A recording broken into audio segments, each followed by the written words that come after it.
पुण्यात फ्लॅट घ्यायचा आहे. पण कुठे घ्यायचा, कसा घ्यायचा, कुणावर विश्वास ठेवायचा? फसवणूक तर होणार नाही ना? योग्य दरात मिळेल की नाही? मोठं कन्फ्युजन आहे. चला तर मग सर्व कन्फ्युजन दूर करण्यासाठी संपर्क साधूयात सारंग अहेर यांच्या रेरा रजिस्टर्ड ड्रीमोरा रियालिटीशी. संपर्क सारंग सुधाकर अहेर, ड्रीमोरा रियालिटी. मोबाईल नंबर 82 83 91 91 आणि 62 62 90 910.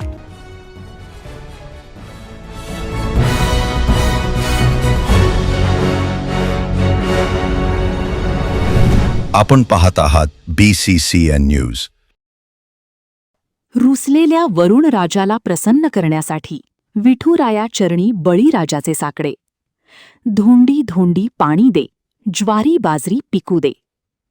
गेल्या 10-12 दिवसापासून बुलढाण्यात पावसाची दडी. गावकऱ्यांनी जागवली धोंडीची परंपरा. बुलढाणा जिल्ह्यात गेल्या 10-12 दिवसापासून पावसाने दडी मारल्याने शेतकऱ्यांसमोर दुबार पेरणीचे संकट उभे ठाकले आहे. आणि त्यामुळे रुसलेल्या वरुण राजाला प्रसन्न करण्यासाठी ग्रामीण भागात असलेली धोंडीची जुनी परंपरा जपत शेतकऱ्यांनी विठुराया चरणी साकडे घातले आहे. धोंडी धोंडी पाणी देचा गजर करत समाधानकारक पाऊस पडावा आणि शेतकऱ्यांची बळीराजाची भरभराट व्हावी असं साकडं बळीराजाने विठ्ठलाकडे घातलं आहे. गेल्या 10 ते 12 दिवसांपासून पावसाने दडी मारल्यामुळे राज्यातील बळीराजा पुन्हा एकदा संकटात सापडला आहे.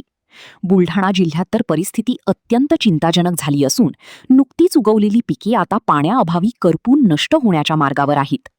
एकीकडे बोगस बियाण्यांमुळे शेतकऱ्यांवर आधीच दुबार पेरणीची वेळ आली होती आणि आता निसर्गाच्या लहरीपणामुळे पिके हातची जाण्याची भीती निर्माण झाली आहे. त्यामुळे पुन्हा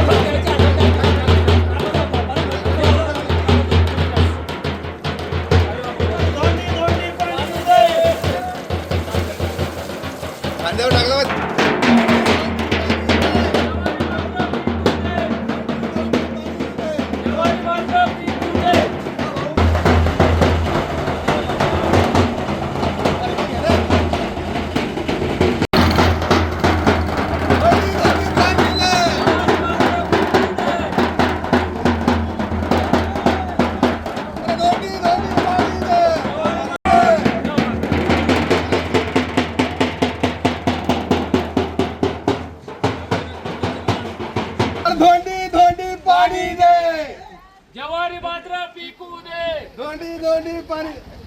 10-12 दिवसापासून बुलढाणा जिल्ह्यामध्ये पावसाने दांडी मारली.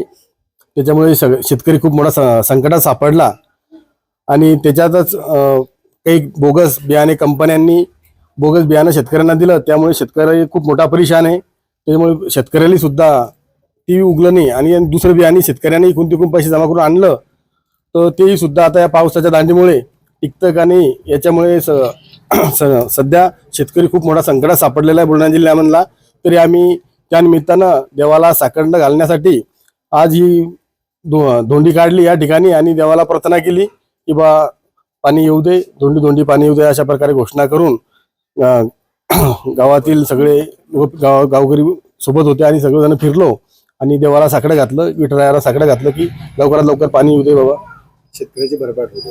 हो शेतकऱ्याचं भरभराट होते, शेतकऱ्याचं कल्याण होते अशी ईश्वराची प्रार्थना केली.